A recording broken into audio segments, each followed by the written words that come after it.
Tinubu's APC primary presidential result is not how and does not show how Tinubu or APC will rig the 2027 presidential election. It doesn't. The result of APC's presidential primaries just lays a foundation upon which the 5 steps of rigging the 2027 election will be built. So, if you think that the APC's presidential primaries shows how Tinubu will rig, you will be wrong. It will mean that you are misdiagnosing the problem, and of course, your cures would then be wrong. What does it mean for Tinubu to say that he has 20 votes in the kitty? Because that's what APC basically just said. They claim that the total registered voters for the APC primaries is 12 million. And accredited voters, people who came out to come and vote in APC primaries, are about 11 plus million. And effectively, Tinubu got 11 million votes, while the fake phantom opponent, I call him phantom because who is the Osifo guy? Even Osifo will not vote for Osifo. So they just allotted him maybe 40,000 votes or thereabout so that it will not be completely zero, like it was completely zero in many of the states. Why did they do that? Is that how they want to rig the 2027 election? The answer to that is no. There are 5 ways that the APC and Tinubu can rig the 2027 election. 5 ways. Now, they may choose to use all 5. They may choose to use 1 or 2 or 3 of them. But in all, there are only 5 ways the elections can be rigged. And in this video, we will expose those 5 ways so that people don't get confused and get carried away. Yes, in the primaries of the APC, presidential primaries, they invented a new counting system. The geometric or exponential counting system, where you go from 1 to 10 to 50 to 1,000. They invented that. But that is not how 2027 election will be rigged. That was just used to create the 10 or 11 million votes that we are being told now, to create a foundation. The real rigging has not even started. And it's important for us to mention this. It will be clear when we start mentioning the 5 ways, the only 5 ways that the 2027 elections in Nigeria, and indeed any election, can be rigged. How can the 2027 election be rigged? Number 1, step 1, the very first step, voter apathy. So to rig 2027 elections, the APC and Tinubu has to do things, or they have to do things that will discourage Nigerians from coming out. And there are a couple of things within their reach in this very first step. They have to engage propaganda. Propaganda to market Tinubu, propaganda to demarket Peter Obi and any other formidable opponent, propaganda to make sure, not propaganda now, a plot to make sure that credible candidates are not on the ballot, particularly Peter Obi. All of these, add on top of them weaponized poverty and palliative system. All of these are designed to make sure that Nigerians give up before election day 2027 and don't even bother to come out to vote. So stage 1 involves all activities that will give Tinubu and APC voter apathy. Unfortunately, some of these activities are engaged in by we, the opposition. We do things that potentially will give Tinubu and APC voter apathy without knowing. Saying that 2027 election is already rigged is a propaganda. Saying that Tinubu has already written the 2027 election result is a propaganda. Unfortunately, opposition politicians and supporters of opposition politicians are pushing these narratives. What they fail to realize is that they think they are holding APC and INEC or Tinubu to account, but what they're actually doing is that they are doing a confirmation bias for the APC in the heart and minds of Nigerians. They are helping to drive the emotion of fear and despair into the hearts of Nigerians, and the result of that will be voter apathy. So it's important that we know this. All our messaging as opposition leading to the presidential election must be a message of inspiration, not a message that unknowingly glorifies and amplifies Tinubu as a master rigger or a master strategist. The very first step is rigging the 2027 election is voter apathy. That's step 1. And it has started. That unfortunately has started. So the question to you is this: how can we as Nigerians stop voter apathy before 2027 elections come? How do we stop voter apathy right now? How do we encourage Nigerians to come out? Let me know your thoughts on that in the comment section. And then you can send me an email because it is critical. Step 1 is voter apathy. Step 2 is voter disenfranchisement. Now, this one is very, very subtle. It operates almost like in ghost mode. Not many people even realize it is there until it is too late. Voter disenfranchisement. In this stage, this is where you have people not coming out to come and register for their PVC. They are not engaging the continuous voter registration process that is ongoing. Those who have moved addresses to different locations, they are not going to update their information on the INEC voters register. They are not updating it. So on that day, their voting polling unit may be too far from their homes. But the one that is most dangerous in this stage 2 of voter disenfranchisement is the one that INEC itself will do on election day.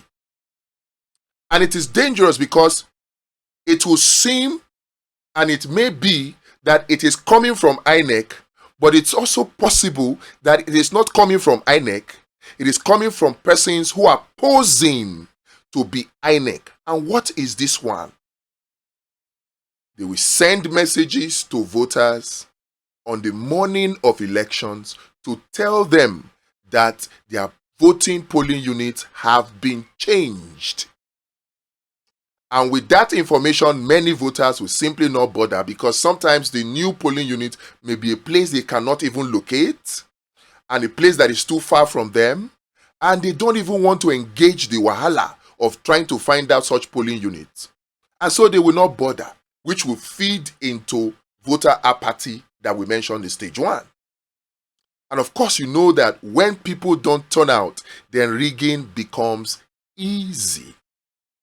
Another dangerous thing with this method is that the messages that are sent on the morning of election day may be fake. Some of it may be real. That's why I say it may come from INEC in the morning of election, but some of it is also fake. A voter can wake up on the morning of election only to find a message in their phone that their voting polling unit has changed.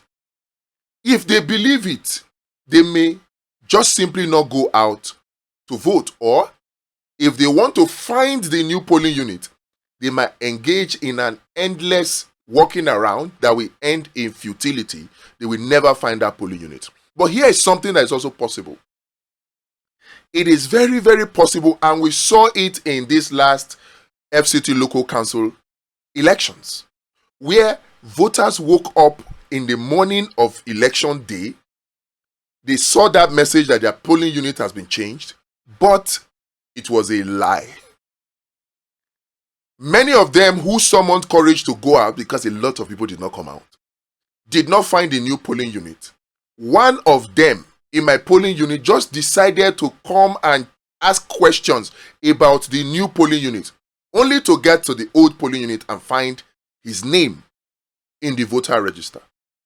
So this is a subtle method that we must engage to solve before 2027 elections.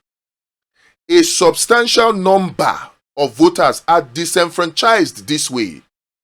They are disenfranchised this way. Not to talk of people whose votes or voting card or voter's card have been purchased and kept so they cannot go to vote, particularly in the strongholds of opponents. So step 2 is voter disenfranchisement. Question: in your opinion, what do you think we can do as Nigerians to solve this problem of voter disenfranchisement? Very, very important. Let us know in the comment section. Step 3 is what happens at the polling unit on election day, and that is voter intimidation. Here, the security agencies become complicit or may become complicit. Thugs are the primary tools here, even though in some cases you can see compromised security agencies or agents also engaging in this voter intimidation. Sometimes all they just need to do is turn a blind eye, but you see people engaging in activities, ballot snatching, terrorizing voters, standing close to the polling booth, voter ballot, checking whether or not people vote what they were doing. This is where also vote buying and vote selling also take place. All of these is all to intimidate voters. So voter intimidation is a third step to rigging the 2027 elections. Can this be stopped? Again, would like to know your thoughts, your ideas on how voter intimidation can be stopped, ballot box snatching and all that. Number 4, and this is the crux of the matter, is the most important one. This is the one that Nigerians feel that they are very ready for. But I can tell from the methods and processes of APC's primaries that Nigerians are not ready for this one. Stage 4 is vote manipulation. Vote manipulation. This is where after votes have been counted, voting is closed, the votes have been processed, and results entered into the form EC8A. This is where you will now have the possibility of a glitch. But many Nigerians have said never again. If it happened in 2023, we will not allow it to happen in 2027. Okay. But know this. The way and manner that APC and Tinubu went about their primaries tells me that you will not even know when the glitch of 2027 happens unless something drastic is done by the people. They will take that glitch up a notch. I'm an IT person. I know these things. And it will not be about hacking. It will not be about, no. It is going to be something more sophisticated. And we will certainly need something even more sophisticated than that rigging machine to stop the rigging by vote manipulation. After the issue of, or the glitch may happen from beavers taking a picture of the form EC8A and uploading it to iRev. Of course, you know, that thing that looks like, oh, just take a picture and upload, is supposed to be simple. But in practice, on the day of election, you may find out that it is not that simple. And anything can happen. They can build a buffer server. A buffer server. So, if they build a buffer server to go between the beavers machine and the public-facing iRev server, if they build a buffer server, you won't know what is going on. They will press it, it will send. People or voters at the polling unit will see that it has uploaded to a server, but the server it has uploaded to is a buffer server. That buffer server, they can do whatever they want on that buffer server before they now project it to the public-facing server. That is why I say that the glitch that will happen in 2027 is a glitch that will just make it boom. Naya. Ghost mode. The more you look, the less you see.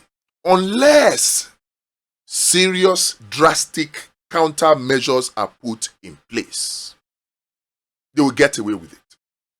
Now, stage 4 is most critical for me, but stage 5 is where they will put the final nail on the coffin of rigging and bury it. And that is a compromised judicial process. Remember, I said process. The judiciary, no matter how corrupt they are, have to follow laid down laws. Now, when laws are clear, there is absolutely nothing a compromised judge or justice can do, except where technicalities are available. So, in preparing to counter the rigging apparatus, the rigging machinery for 2027, what can we do as Nigerians, patriotic Nigerians now, to tie the hands of the judiciary so that you not get how they want to move? Them no fit rig. Let us know in the comment section. But I can tell you one thing right now. One thing that would take care of all of these 5 stages or steps to rigging the 2027 election. One thing. That is Vote Watch and PU Marshal. The Vote Watch platform will create a parallel vote tabulation platform parallel to iRev. So if or when they choose to put a buffer server in between beavers and the public-facing iRev, and they think that Nigerians will not notice, or Nigerians will not know, or even if Nigeria knows, what can they do because they are not prepared? Vote Watch will expose them. Vote Watch will expose them. One beautiful thing that Vote Watch will do, when we thoroughly engage in massive awareness campaign is that it will inspire Nigerians to come out in their millions.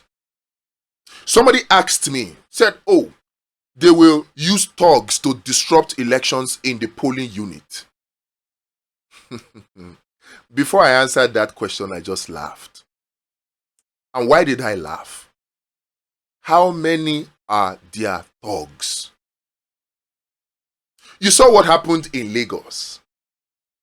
When the number of persons, Nigerians, citizens, voters that come out to vote are tremendously more than the number of thugs, even the thugs become powerless. That was why in many places the thugs could not disrupt the elections. And of course, if you now put a strategy in place at the polling unit such that you have lookout voters while others are voting. So you have voters that are a few meters away from the polling unit that are on the lookout. When the thugs come, they have routes they take. You go a distance from the polling unit and you are lookout to give notice when those people are coming, and so that appropriate measures can be taken. When we make this solution public, I can promise you, they're not born that thug well. When it sees hundreds of thousands of voters, tens of thousands of voters in a polling unit for them to come out, even if they have guns and they are shooting. We have our spy cameras. People are in places where they can capture these things, voices and audio, from the safety of wherever they are hiding. So, Vote Watch is a game changer. Game changer. No matter the thugs that they will activate, the inspiration, the motivation that Vote Watch gives to Nigerians, and the resultant mass turnout of voters will make whatever thugs they have employed powerless. Vote Watch is a game changer. If you have not volunteered, you have not checked it out, the link is in the description. And it's actually simple. www.votewatch.pro. Shikena. What about INEC? INEC cannot. I just told you. If voters turn out in their massive numbers at the polling unit, paralyzing the effect of compromised security agencies, paralyzing the effect of thugs, and the votes are conducted and processed and results are transmitted from the polling unit. That's game over. Once the results leave the polling unit, as they are going to IREV, whether it is the buffer IREV server or whatever, as they are going to IREV, they are also going to Vote Watch to provide proper, legally binding, independently verifiable, parallel vote tabulation platform. We are not playing 2027. Forget. All of the shenanigans they are doing right now, they think they are smart. But we have the numbers. And we, the people, will engage without violence. We will engage our brains, our smarts, to outsmart them. When we sang the song and said we go piece for their piston, we go spoil their gen, we go knock their engine, we are not playing, we're not joking. Vote Watch will knock whatever rigging machinery that Tinubu or the APC have planned. And that is why you, as a patriotic Nigerian, you must support Vote Watch. You must volunteer. And it's easy. Even when it now comes to this fifth step of judicial compromise, with hard evidence, the hands of the justices will be tied. when the evidence is hard and a justice decides to do otherwise, it's an open invitation to anarchy. Even the justices themselves no go one pass canal go Canada. Even the justices themselves, they don't want die. Nobody benefits from a chaotic Nigeria. That is why a Tinubu cannot just wake up in 2027 and cancel all the election and decide that he will continue just like that without elections as president of Nigeria. He cannot. Because even his foreign friends will have no legal framework to support him. That will be an open invitation to anarchy. Even Tinubu self not go one hug transformer. APC self not go one use Atarodo to do tiro, to do eyelash. Themselves no one die. So with hard evidence that VoteWatch will provide, many ask, oh, is the results of the VoteWatch going to be legally binding in court? The simple answer to that is yes. Because from the judgment of the Supreme Court in Peter Obi's petition, election petition of 2023, even though Peter Obi's lawyer was fined 20 million or thereabout, the Supreme Court stated clearly in their judgment that the reason they were fining Peter Obi's lawyers was because they failed to provide tenable polling unit from EC8A result. And this time around, what do you think that VoteWatch does? Inside the result entry page of VoteWatch, there's a place where you use your phone to take a picture of the form EC8A result. And then, of course, you know, this will then be collated by the political party agent for that. So the results are tenable in court. Very, very tenable. And with that, the hands of the justices will be tied. So the judiciary will have no choice but to declare what is in black and white. These are the 5 ways that the Tinubu administration can use to rig the 2027 elections. And if we as Nigerians can counter these 5 ways, then a credible candidate will be the next president of Nigeria. Like I said before, what are your thoughts? What are your suggestions? What are your ideas? How can we counter these 5 ways? And if you have not checked out VoteWatch, please do. A new Nigeria is possible, but we must work for it. Don't think you can sit in the comfort of your home, or you can sit in the comfort of where you are in the diaspora and then expect that somebody will come and save us. We have to do something. And it starts with participating in VoteWatch and PU Marshall. Either by contributing, because we need money for the awareness creation. These guys have a war chest that they are using to do their propaganda. We will not just go with people with mouth and be talking. We will need monies to engage in an all-round campaign, grassroots, neighbor, person-to-person campaign, social media campaign, mainstream media campaign. And these things, they're not the work of God, though. They're not the use, God bless you, take down cash. So it's either you are supporting us by donation or you're supporting us as a volunteer. One of the 600,000 PU marshals that we make the 2027 elections unriggable. It's either you are doing that or you are joking. I'll see you in the next video. God bless you and God bless Nigeria.